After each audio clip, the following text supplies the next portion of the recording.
Hi there everyone, it's Jennifer Huff and I'm here in beautiful Stony Lake where I actually grew up in Ontario.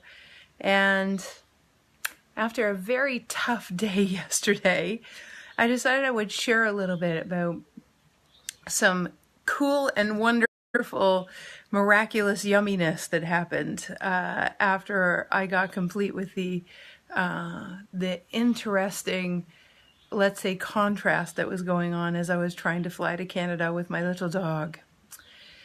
So most people think that intention is about a way to manifest. Now I'm gonna kind of include with intention anything where you're attempting to move consciousness in a direction that you wish it would go, or that your life would change a certain way, or someone else's life would change a certain way. It's like prayer, intention, anywhere where our thoughts are focused in a certain direction. So ancient wisdom actually teaches that the reason for prayer is actually presence. It's not actually to get what we want. Because most of the time, when you're asking for what you want, most of the time, we're not really connected to our 99.139% greater cosmic wisdom self.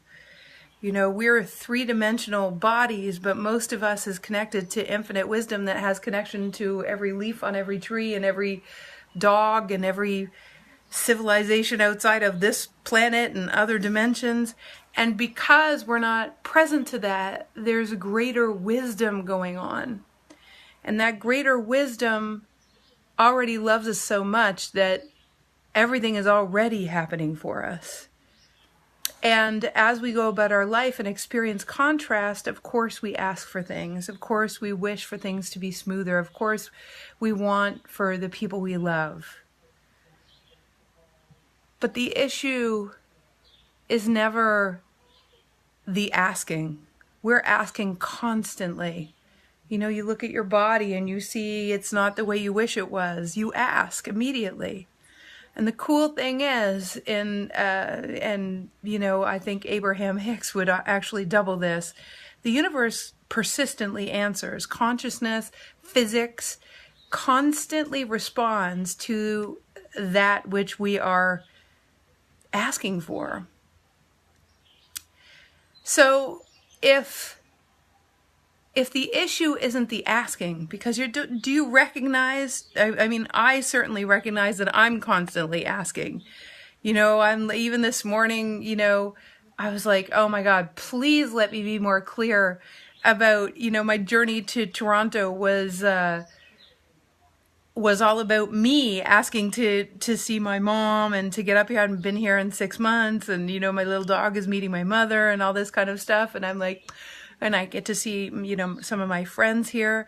And there was a powerful asking, but I forced it into Jennifer timing instead of universal timing. It rarely happens, but it happened yesterday.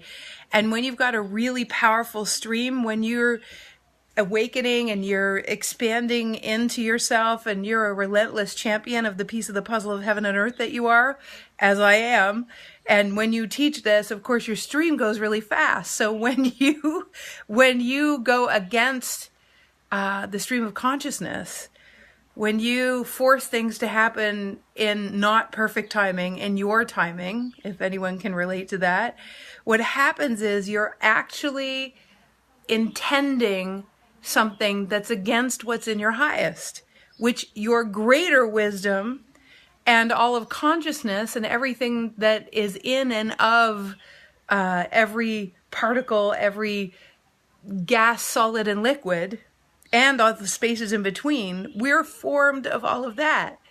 And that creative wisdom has a much greater knowing of what would be in the highest for the expansion of your journey as a human being.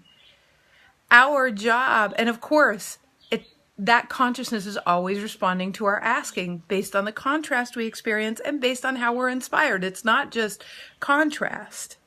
It's also based on how we're inspired. So aren't you interested in, if prayer was prayer or intent or positive thoughts or whatever it is, it never really was meant. When you look at the ancient texts, and when I went to India, I found this to be true. I got exposed to some elders that it was very clear that the reason for prayer was really more not to manifest something because the little me wanted something to feel more comfortable. Do you understand what I'm saying? It's mostly our egos that ask for things, when in reality, your heart is in the resonance of all of consciousness. And if you can get yourself into the feeling place, in other words, that would be pretty close to what Abraham Hicks also doubles down on. I know Greg Braden agrees. There are so many that would say the same. It's not about what you want. It's about getting your frequency to the place. It's about getting yourself feeling better. It's about raising your level of appreciation and gratitude. It's about being present to the blessings all around you. It's about being a relentless champion of how you feel. The ancients all said the reason for prayer, which could also be connected to visualization, sometimes that crosses over, and sometimes, as I said, intention is the same. The reason all of those things were important, whether it was written in, Aramaic or Sumerian or, it doesn't matter how ancient we get, they all said the reason for it is to get yourself into resonance. Some of it says with nature, the Druid texts say that, to get yourself in resonance with the harmony of nature. And hopefully right now you can hear the birds singing and the wind blowing. And this is my place where I can get back in resonance with myself. The key is, I was really attached to getting here because it's a place where I find my heart. But how can I bring this with me wherever I go? How can I feel this good? How can I love a place? How can I love this much and not need my circumstances to change? That's the only question that matters, because the answering and the asking is happening incessantly. The universe cannot help but support you and operate for you. It is. You're a part of it. You are creation in a body on a planet. So the key today is, the homework today is, what are you going to do consistently? Are you going to be a relentless champion of where you are holding your resonance? Or are you going to be a victim of your circumstance and actually talk about that politically, economically, watch TV about it? Do you see what I mean? It's time for us to make a shift. Life will shift around you as you raise your resonance, and your experience will become a perfect magnetic match for that which you emanate. That is how it works. All the way back to Sumerian texts, to Druid scripts. That is how it works. And so, and my life is a living testament to it, and I'm sure some of you can say the same. So, if you will join me in this beautiful week and do some homework, and let's, for those of you that are on the playground, it's facebook.com/groups/TWA Playground. It's open to anyone that is in the world of awakening and wants to bring their life into alignment and find their congruence and find their purpose. Just come and sign up for that page. But and what we'll do is homework this week.